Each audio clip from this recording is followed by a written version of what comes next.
Hi, I'm Caroline Mitchell, Canine Behaviourist at Good Doggy. In this video today, I want to talk to you a little bit about stress and how we can help manage stress for our anxious and reactive dogs. It could be separation anxiety, it could be reactive behaviour, resource guarding, it could be aggression or reluctance at being handled, and protective behaviours, things like that. So we're going to touch on all of those a little bit as we go through, but really what I want to talk about is the three main elements of stress, what makes up a stressful situation, and how we can use that to lessen the impact of stress while we're working through a rehabilitation plan with our dogs, not only to make it easier on them so they cope better, but also because it gives you faster results too. So the better we can control how much stress our dogs are under, then the easier it will be for them to recover from whatever anxiety it is you're working on, and how we can help them better. So first of all, let's talk about the three different elements of stress. So the first one is, do I have control? Can I predict what's happening? And then do I have an outlet for it? So if all three of those factors are present, then your dog will have the most stressful situation. If they don't feel like they have any control at all, if they're not able to predict what's happening, if it's come as a surprise, but also if they don't have a way of letting it out, then all of that stress will be maximized on them and they will feel the full brunt of that stress. If we can reduce one or two of those, then we're going to massively help our dogs to cope better. So let's talk about these in a bit more detail. So first of all, do I have control? So a feeling of control or of an illusion of control is the first factor in reducing the impact of stress on our dogs. This is the one we probably have the most influence over when your dog is actually in a stressful situation, because we are able to remove them from a situation. We might be able to somehow dilute that situation so it's easier to cope with. Perhaps if they are responding to a sound, we could turn the volume down so that makes it easier. Maybe if they are responding to something that is moving, perhaps we can move it slower. So there are lots of different things that we can do to help give our dogs the illusion of control. A good example of how control can impact stress occurred with a group of children that were abducted with their school bus driver in 1976. These children were abducted and they were held in an underground bunker with the intention of kidnappers getting a ransom in exchange for these children to be returned. So they were buried in this bunker, and the driver and one boy from the group, they worked really hard, and they actually dug a tunnel with their hands and managed to escape. Not just them, but they helped all of the children escape from this bunker well before the kidnappers even had a chance to ask for their ransom. So the situation ended well, but of all of the children, the one boy that helped dig the tunnel was the one that significantly coped better with the lasting effects of the trauma. There was a huge difference between how he managed his stress afterwards compared to all of the other children. It was quite distinct. And what they know now, you see, is that that feeling of helplessness that the other children felt when they were trapped there is what has increased that level of trauma. He took control and he dug a hole and he managed to help escape from that tunnel. So he had that illusion of control. And the difference between him and the other children was huge in terms of how much that impacted them going forward through their recovery. So it's a huge contributor. But you'd be forgiven for thinking that dogs, when they encounter their triggers, often go from 0 to 100 really quickly. In fact, if you are working with a reactive dog, then you might think that when they see their trigger in the distance, they immediately just go straight into fight mode. And often this happens so fast now that it actually feels like that is what they're doing. But in the very early stages, they do actually give off warning signs. Most dogs do try to pull back. They try to reverse a little bit. They try to look away. They tried all different kinds of avoidance behaviours. They might stiffen up. They might lift a paw. All of those things are them telling them the situation has become uncomfortable for them and they want to leave. So those behaviours in the early days would have been much more pronounced, but as time goes on and those behaviours get ignored or missed, then they become diminished. So your dog stops bothering with them or reduces the amount of warnings that they give before they go into the full fight kind of mode, that big reactive behaviour. So we know that any dog that is feeling anxiety or fear is trying to make the situation they're scared of stop. They want it to go away. They want it to end. They want distance between them and whatever it is that's scaring them. That's what anxious behavior is for. It's there to tell the dog that this situation needs to stop. It's a warning sign. It's like a pain. And the pain is there to tell you to stop doing something that's going to cause more damage to you. If you've hurt your finger, pain will stop you from tapping your finger on a hard surface, and that's to protect your finger. Fear and anxiety is emotional pain. It's telling you to stop, to move away, to protect your own mental health. So if we think a bit like that, then we know that basically what our anxiety and fear behavior and stress behavior is trying to do is to make the situation end, or to reduce it or lessen it somehow. So we can immediately take control of that. So in that situation, for example, we might see our dog noticing something that triggers them in the distance. There could be a person on a skateboard, or it could be a bike, or it could be another dog. But whatever that is, we know that a reactive response it's on its way. So we can immediately then assume that our dog has asked for us to go away, and we can take that control of them straight away. Controlled avoidance really helps all dogs that have anxiety and stress and fear behaviors, because it feels like they're being heard. So not only are they getting the outcome that they've chosen, but also they feel like we're listening to them again, and we can start to build on that as time goes on. They start to feel more confident to show us signals that tell us what they want, that they want to make space, or that they're scared, whatever. And as time goes on and they start to trust in us to notice that, then they feel more effective at communicating, and they could ask for things that they want. If they don't want to be near something, they feel like they are empowered now to say that. So basically what this looks like is the element of control is now coming back to the dog. He can go, that's too much for me, that's too close, and you'll respond to that and take him away. So now he's getting his control back. So in terms of the element of control, learning to look and to respond to your dog when they're becoming uncomfortable, even at the very early awareness stage, just make the right assumptions and get them to a safe space. Or, in the case of a dog that is avoiding being touched, maybe they don't like being touched in a certain way, perhaps they don't like their legs being touched. This would be quite a common problem, that maybe they're okay with you touching their shoulders. So you can just touch the shoulders, and as you move your hands down onto them, then you might feel a bit of stillness, a bit of kind of stiffness maybe. Maybe they suddenly look a bit strange. As soon as you feel that happening, then you can then retreat your touch back to something that was safe again. So they feel like that very, very tiny micro behavior has actually been seen and heard. So you're moving forward, you're moving towards the bit that they don't like, and then as soon as you get there, you notice that awareness happening, and then you just back off again. This will just give them confidence that you are listening, and you will be able to, as time goes on, be able to push that touch more and more and more. So eventually you will be touching them all the way down the legs, because they know that if they want to, they can say no, and they know that you'll listen. They don't immediately have to go, oh my God, she's going to do that thing again, make it stop. We want to get rid of that reaction. We want to soften this reaction. A dog that has separation anxiety, if they start to really worry and panic when if we leave a dog with separation anxiety for a long time to cry out, some types of training will tell you that a dog with separation anxiety should just be left, that they'll get used to it. They will not get used to it, because the whole time they're panicking, that feeling of a lack of control and a lack of agency just diminishes more and more and more, and the panic will start to set in more and more and more, because they are not coping.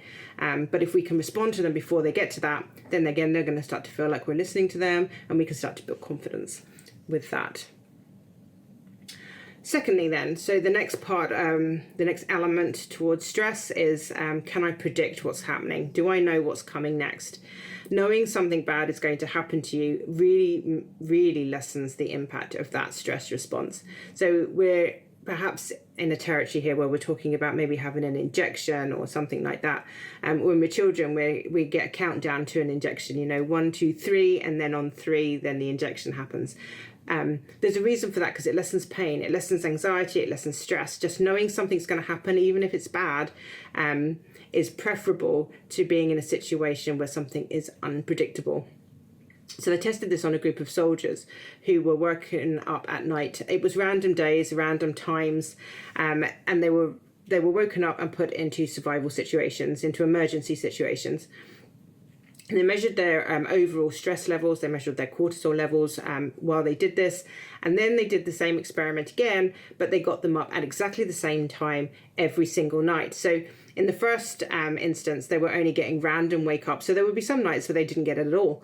In the second experiment, they had them up every single night. So technically, they were subjected to this a lot more than what they had been in the first. But because they were predicting it, because they knew when it was coming, they knew what time it was coming, they were able to learn and predict that this was going to happen, their stress levels and their cortisol levels were much, much lower. So even if something bad is going to happen, knowing that it's going to happen is preferable to the unpredictability of it. We will also accept something that's much worse knowingly than something that is lesser if it means it can be predicted. So in a different example, people were told they were going to be subjected to an electric shock. So they could have a minor electric shock and it might come at some point in the next couple of hours, or they could get it over with and have an extreme electric shock now.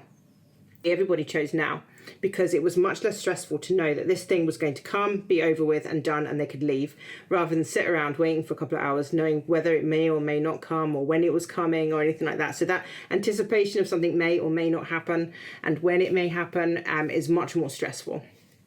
So being able to predict something is a huge part of managing stress. And for that, we can use things like clickers and behavior sequences. And I've mentioned doing a countdown as well. So a behavior sequence is most obviously seen in dogs that have separation anxiety, because they will very quickly figure out the steps that you take before you go and leave them on their own. And they'll know that these steps are different to the ones that you take whenever you're going to go and take them for a walk, or the steps that are different from when you're going to go to the bins. They're very good at picking out these different sequences. And as soon as the sequence starts and triggers, they'll know exactly where this is going. And immediately the stress starts to happen. So we could create behaviour sequences that lead to non-stressful situations. When we're working on separation anxiety, we'll pick something that your dog can cope with in that sequence. So maybe your dog can cope with you walking to the front door, but not going out of it. So that's where we'll start. So we start by creating a very specific sequence of events that will lead to you touching the handle, and then going back to where you were, and then going forward to the handle again. And you'll just go through the sequence, step 1, step 2, step 3. I talk about this in much more detail in a different video that I've done about separation anxiety. So go to that if you want to know more about separation anxiety. But essentially what you do is you build up a set of sequences which leads to something your dog is okay with. And then once they are used to that, then we can start to add steps onto the end of that sequence, which eventually gets you out the door and then to the shops. And before you know it, you can go out for lunch and be confident your dog will be all right, because they have learned that that set of steps leads to safety, but they also know that other routines that you do don't lead to safety and they lead to panic. So creating a predictable set of steps can really help them. Doing training at set times as well, very, very useful. So if you have a dog, for example, that doesn't like to go out for a walk, that refuses to leave the house, maybe because they're quite anxious, then attempting to walk them at the same time every single day is really useful. And then when you do finally get them out, always attempt exactly the same route. So you can start with something really simple, like a 10-minute walk. And every single time you go on that walk, you follow the exact same steps. You go all the way around the block exactly the same way as you do it every time. You just get as far as you can. And because that becomes predictable, it's the same time of day, it's the same thing. Just like those soldiers, they will be better able to cope with it because they know it's coming. Even though it's not something they're okay with, they will actually feel much better about it because they know when it's coming and they know what it's going to be when it gets there. Once they get good at that, you can start adding tiny little extra pieces onto your route. So rather than 10 minutes, you can spread it out to 11 minutes. You maybe just add one new street or something like that. Any kind of repetition. So if you're teaching your dog to cope with somebody moving in their living room, so they're anxious about strangers' movements, then having a stranger move very, very slowly helps, but then once they've completed one, don't just stop there and think that's it. Then get the stranger to then do another lap, and then another lap, and then another lap. Adding the clicker in makes it doubly predictable, because the clicker adds a predictive element to it. When the clicker starts, we know something's happening. You should start your clicker while good things are happening, so you always start in a very calm place, and the clicker should then go with them into that anxious situation. So if that was the example, somebody's going to stand up and walk across your living room, then you would start clicking before the person stood up. That person has been pre-warned that maybe when you get to click number 4, they're going to slowly start to move out of the chair and move across the living room. And the clicker, as long as your dog is coping well, will continue to click, click, click, click the whole time until they're back in the chair and back to calm again. A couple more clicks to finish off, and then that is complete. So clickers add a little bit of predictability to things as well. It lets them know something's happening, but it also lets them know they're doing a good job and to keep doing it. So that has a bit of a double whammy on that. Interestingly, that not doing something can also count as predictability too. So very often dogs will settle when they have a visitor in the house that they're anxious about. As long as the visitor has stopped moving, then they will be okay with that. So lots of people will have this problem that somebody will come into the house, the dog's very stressed out, but once everybody's sat down, then the dog relaxes, and that's fine until the visitor coughs or sneezes or laughs or stands up to go to the bathroom or to leave or whatever, and then all of a sudden it's like nothing had happened in between, and the dog is right back in that moment really anxious and really stressed again. So that's another example of predictability, where that person was standing still or sitting still. The dog was okay with that. They could predict what they were doing. They were able to see, and they knew that they were okay. But as soon as they started to move, it's like, what's happening? I don't know what's going on here. Where are they going? And they lost that predictability. So immediately that stress just flooded them out again, and they were back to full stress again, like they had been before. The final element of stress is there an outlet for the stress? So an outlet for stress is really important. So for us, that might look like making a rant on Facebook, or some people will get very anxious. They might punch a pillow or go for a run or do some kind of physical activity, clean the kitchen. So when we get stressed, we need to let that stress out, and we do activities which allow us to do that and make us feel like we're doing something useful, but it allows that stress to dissipate. For a dog, this could be barking, it could be shaking their tug toy, it might be drinking suddenly a lot of water, and maybe they tear up their soft toys, or they dig or lick or scratch or run, that kind of thing. Redirecting is also considered to be a release of that stress. So although that's not very nice for you, but if a dog was to redirect and grab at your coat or shake your coat or shake the lead, that kind of thing is all allowing that stress to release. So if your dog does get stressed, but there's a way of getting it out of them, then that's going to really help them. So if you do have a dog that redirects, then, for you, for safety, then you might want to consider using a muzzle for that dog. But when your dog is getting really anxious and really stressed, the best thing you can do, if they're shaking at the lead or if they're barking or whatever, is just to let it out, because they need to get the stress out of them in order that they can feel relief from it. So we don't want that stress to stay in there and to build up, because then when that happens, we end up with a dog who bottles this all up, and a bit like tension inside like a kettle, suddenly it'll just burst out, and then they'll just be, boiling water, or something will just explode everywhere. And when we get that, then that's bad, because when dogs are behaving like that and that stress bursts out, then that can be dangerous. So we want to allow them to let stress out as much as possible. Daily stress can add up too. So anxiety stacks throughout the day, so we're not just having to talk about these big situations that are causing big anxiety. So we've talked about separation anxiety and reactive behaviour, and those are all big events. That's one big event that's triggered one big reaction, but anxiety can stack up throughout the day. Mild daily stresses, for example, could be things like somebody visiting the house, it could be a delivery coming, it could be left on their own for a little while, it could just be getting a bit hungry and dinner's late, or the kids are just loud today, or that kind of stuff. So this kind of stress will build up all the way through the day, and if there's no outlet for that stress through the day, then that same thing will happen. This stressed out dog will suddenly become explosive as all of that stress just comes out all in one go, and that dog then is a dog that has maybe been accused of biting without warning. And all that's happened is that tiny little mild levels of stress have just stacked one on top of each other until finally the straw broke the camel's back, if you like, and then that dog became explosive. So you'll be sitting there going, well, my dog's never done this before. I don't know why he reacted like that. He never reacts like that on these situations, you know.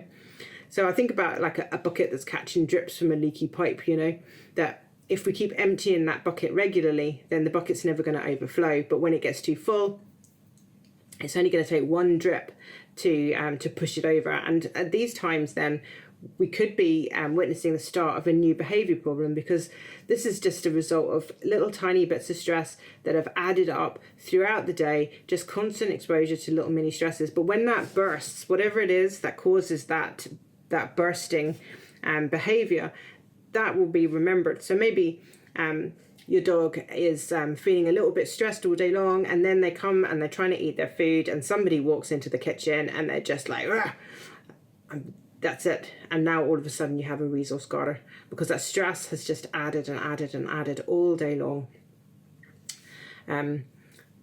Minor stresses as well that are not able to be released, that aren't able to escape throughout the day.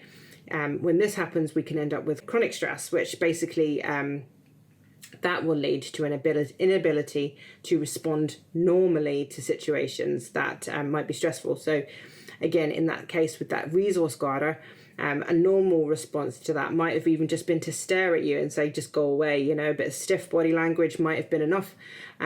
But when that stress response becomes chronic, then they are not able to regulate their stress very well. And then we see these big reactive bursts of aggression there. So daily stress management for anxious and reactive dogs is essential.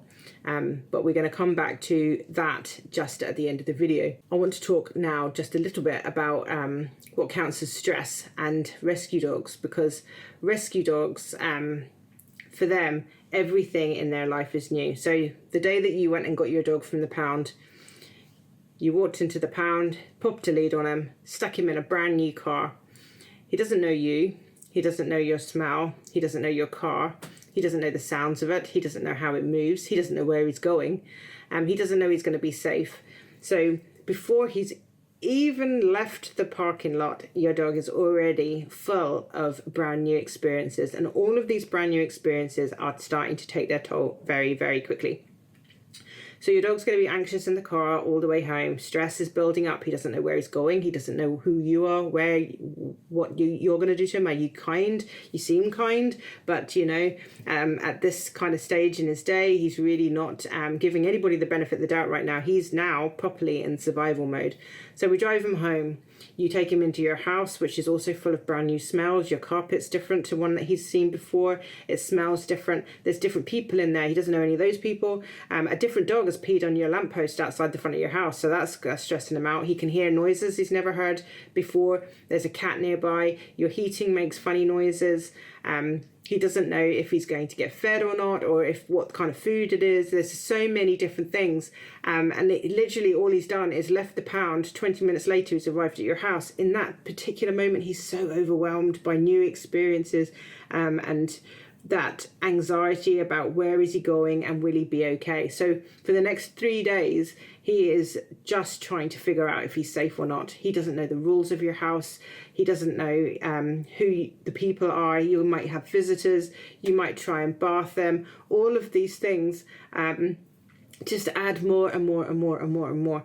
So for the rescue dog at this stage, his stress levels are so high that he is that bucket of water that's ready to explode at any minute. So in the first 3 days, unless we make things really, really simple for our new dog, you know, we just leave them alone. We don't try and pet them. We don't try and get them to learn a new thing. You know, we just accept what we get and we allow them to find their way in our house. We allow them to find their safe space. We allow them to come and eat when they are ready. We allow them, you know, to come to us when they're ready. And we don't try and introduce them to anybody or do anything with them. Take them for walks, you know, we just allow it to be really simple and easy so that they can completely decompress. Then if we don't do that, then at any moment something could happen which could trigger them into a real stress response. This happens so often with rescue dogs, that they go into a new home and they're subjected to something that, you know, just tips them over the edge. It could be having a bath. Dogs that have come from foreign countries often have had a terrible journey. They've perhaps lived in a pound for a long time. There were street dogs as well. So those dogs probably really need a bath more than anybody, but just a couple more days before you try and do that if you can. Just means it's one less thing for you to do with the dog that doesn't need done. You know, we don't need to have all of our visitors over on the first few days. We don't need to go out for big long walks on the first few days. Just let them get used to where they are. Your house is already stimulating enough. Your garden is stimulating enough for them that they don't need to go for a walk yet. In a few days' time, they'll be ready for that. But just in those first days. But this is where behaviour problems start.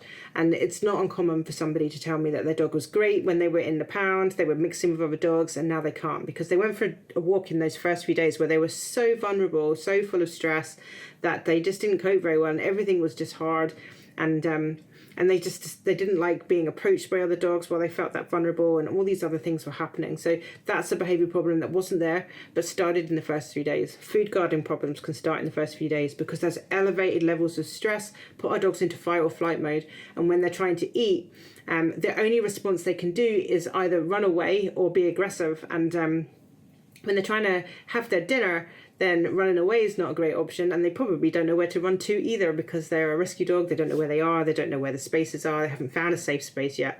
So everything is automatically just defense. They don't have a sense of bond with the people they live with. They don't have a sense of safety or security with those people either. So a lot has to happen in those first few days. So it's very quickly those dogs can get overwhelmed just with this kind of stuff. But for a rescue dog, even a few small little new things is enough to just push them over the edge. So when I talk about their stress bucket, I've talked about this in other videos, that a normal, happy, resilient dog will have quite a large bucket, and that bucket will take a long time to fill. When a dog has chronic stress that affects them all day long, I think their bucket is kind of small. But a rescue dog's bucket is non-existent. And that is also true of a teenage dog bucket as well. Often a teenage dog can't take too much in their day, in their bucket. Everything stresses them out. They have stress days, they have confident days. But if we consider that they could be having a stress day all of the time, then, you know, then we can manage that for them instantly before I move on to the next. But puppies have a very, very, very big stress bucket, the biggest of all. They are so open to new experiences. They want to suck up every single thing they come across in their life. They want to get used to everything. They want to get to know everything. Their social bucket is huge. They need to socialize with everybody. They will accept anything that they come across new as just normal. So they are so tolerant of new experiences, in, you know, very stark contrast to your rescue dog, who is not tolerant of any new experiences at all and just needs more time. So quickly, before we go on to the last bit, I want to talk about the impact of suppressive and aversive training. So this type of training method basically either attempts to suppress a behavior, or it will attempt to intimidate a dog to not do a behavior. So an intimidating thing could be that the dog just gets yelled at. So if you yell at your dog, "Don't you dare do that," then your dog will go, "Oh, I'm too scared to do that, so I won't do that." So this is the kind of training that I'm talking about. It could be something simple like that, depending on your dog. It could be something more sinister than that, perhaps the use of heel kicks or dominant kind of behaviors, or the use of check chains and prong collars and those kinds of things. All those tools, all those techniques are designed to either to frighten a dog to not do a behavior, or suppress it. So we've just talked about the different areas of stress, and we now know, don't we, that a lack of control adds to stress. So a lack of control is in being suppressed, being forced into a type of behavior that isn't normal, keeping that stress in to themselves rather than allowing it out, adds to stress as well. So being suppressed means you don't have an outlet for your behavior. And we've lost the element of control. So these kinds of behaviors might achieve a new behavior that is preferable. So your dog may well stop doing the one thing that you want and start doing a different thing, But it's not because the anxiety or the stress has gone away. Your dog has not learned to accept a situation that they're in. The dog has just learned to not do that particular behaviour. What will happen on the inside is that the stress will then build up. So we spoke about what happens when the bucket of water gets filled up. This is what's going to happen inside. The more they suppress the behaviour, the more they have no outlet for it, the more they're not allowed to let it out, then the more likely it is to just burst out at something else, and then a different behaviour problem will start to spring out. So I see this an awful lot with dogs that have used or have had these types of techniques used on them. They come to me and they are so full of stress and anxiety. Maybe the original problem appears to have gone away, but they've got a whole bunch of others. And the dog is at this point now, he lacks resilience, lacks confidence, is chronically stressed out on the inside, and is not coping very well with simple things. And this is basically what we've ended up with. So maybe the original problem did go away, but it's been replaced with a whole bunch of others. And typically then the trainer that gave them those techniques will just tell them that it's them that's doing it wrong, or it's them that's whatever, you know, that the technique worked because the behavior went away. So it can't possibly be that trainer. But this is what's happened on the inside. It's like a balloon, you know, we've managed to get the water from one end of the balloon into the other, but the other end is about to burst because there's too much water in there. So this is the downside. This is the reason why most modern trainers don't recommend those kinds of techniques anymore, because we just know more about what's happening on the inside. We understand them better, and we understand how that's affecting your dog's mental health and his own stress levels and his own ability to cope with other things, you know. So let's move on to setting the stress free. So we've talked about the 3 different elements of stress. Am I in control? Can I predict it? Do I have an outlet for it? So let's talk about outlets for stress, because if we can let this stress go throughout the day, then this is really going to help our dogs. It's going to help them face every new situation from a much calmer starting point. Their kind of base stress levels, if we can get that as low as possible, when they meet something that they don't like, they're going to cope much better. If we don't allow the stress to release out throughout the day, then it will just build up. And then when you try and do any training with them, it's just going to be super hard. So this is going to support them to do better in their training. They will learn faster this way, and they will learn to accept things that have frightened them in the past much, much quicker. So your training is obviously going to be much, much better. So lots of different things that you can do to help your dog keep their stress bucket empty, to keep that stress level low, to prevent chronic stress from kicking in, and reset them so that they can constantly meet new things from a place of as calm as possible anyway. So going for a walk is a really good one. If your dog is not stressed out by things on the walk, this is especially good for them. If they are, then consider hiring things like private dog fields. If your dog gets particularly stressed out by meeting other people or other dogs on their walk, this is going to be great for them, because they can go to these dog fields and they can just run and play, and they can really just let some of that anxiety out just through that just silly running and, you know, just really just being free. In fact, if you can let your dog off the lead anywhere, whether that's in a dog field or if you can teach them a recall so they can get off lead in the park or on a beach in a safe place, then you are going to tick an awful lot of boxes here, because just being able to just get that burst of energy, that run, you know, is so good for them. If they can socialise with other dogs and they love to wrestle, that's reducing their stress. If they can explore and follow a track or a scent, that is reducing their stress.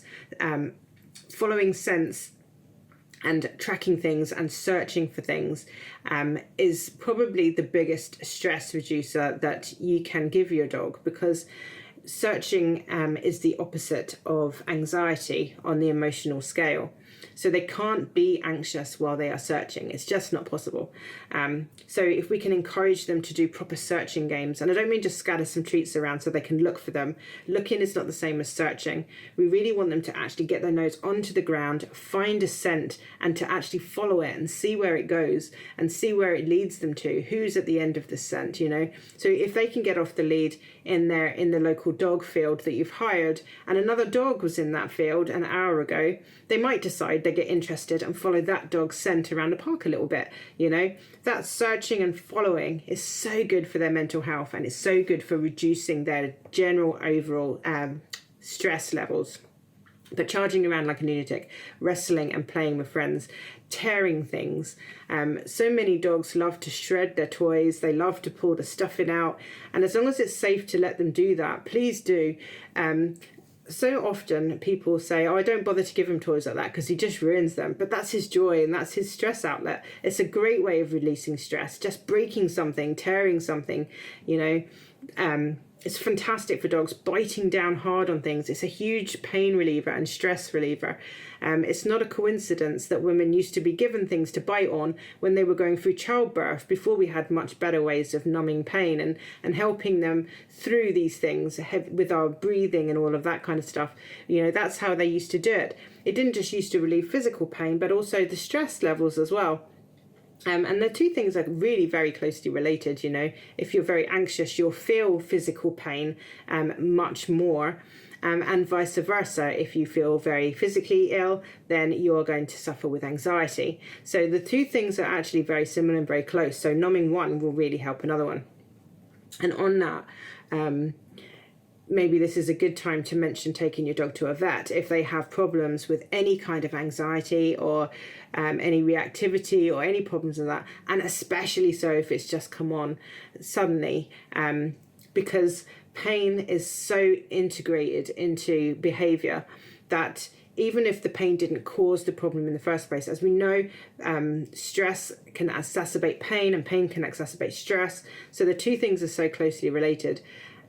That if we just ignore that side of things, then we might be doing our dogs a disservice. We could solve one problem, which would lessen the impact of that stress. So just like if you could take away that unpredictability, automatically your dog's stress levels have reduced by a whole third. You know, that if we can take away physical pain, what would that do to impact our dog's stress levels or just general overall stress?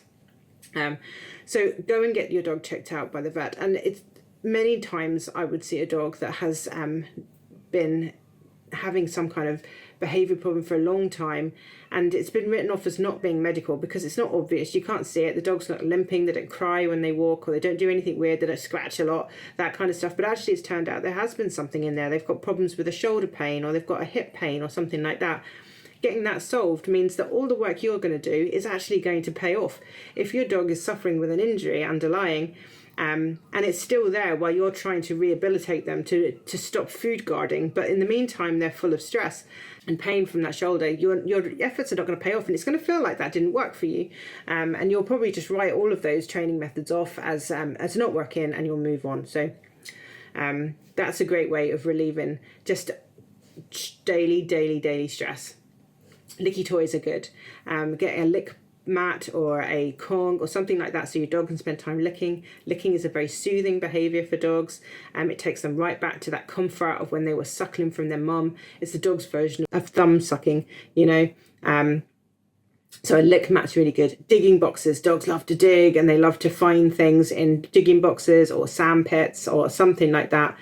And a really fun hobby which has just started up recently that I've just started hearing about in the last sort of year or so is barn hunting, and this is great. So these dogs are trained to follow scents in a barn. They get to search, climb on things, go round things, look under things, and they're having the best time of their lives searching for scents inside barns. It's brilliant fun, and it is a massive stress reliever. So look out for that in your local area. One final thing that you can do to relieve your dog's stress on a daily basis is to teach them to do any kind of scent training. So you'll find probably in your local area man trailing, where dogs are taught how to follow scents of people or even other dogs, and search for them in spaces where they can really range out and really look very hard. But simple games like find the treat can be quite useful too, or finding their own toys. Any game that gets their nose on the ground, big, deep, searching sniffs will be good for their mental health, and it'll be good for their stress levels. We talked about aversive training methods earlier, and obviously aversive training methods are going to increase your dog's stress levels. They are going to reduce your dog's resilience. Opposite of that, though, is positive reward-based training. So any kind of training where you're celebrating success, where you've got a pile of rewards for your dog where he's doing something for you, he's enjoying it, and he's getting rewarded for it, not just with a treat or a toy, but also with your approval and your praise. Anything like that also is the opposite. So your aversive training will reduce confidence and increase stress, but reward-based training will increase confidence and reduces stress in the exact opposite way. So any kind of reward-based training, anything that you can do with your dog that is fun, will help reduce his stress levels too. So hopefully that's been helpful, and maybe you can see some of your dog in those examples, and you can see how managing these kinds of stressors can really help your dog cope better, while your rehabilitation plan will hopefully start to take effect.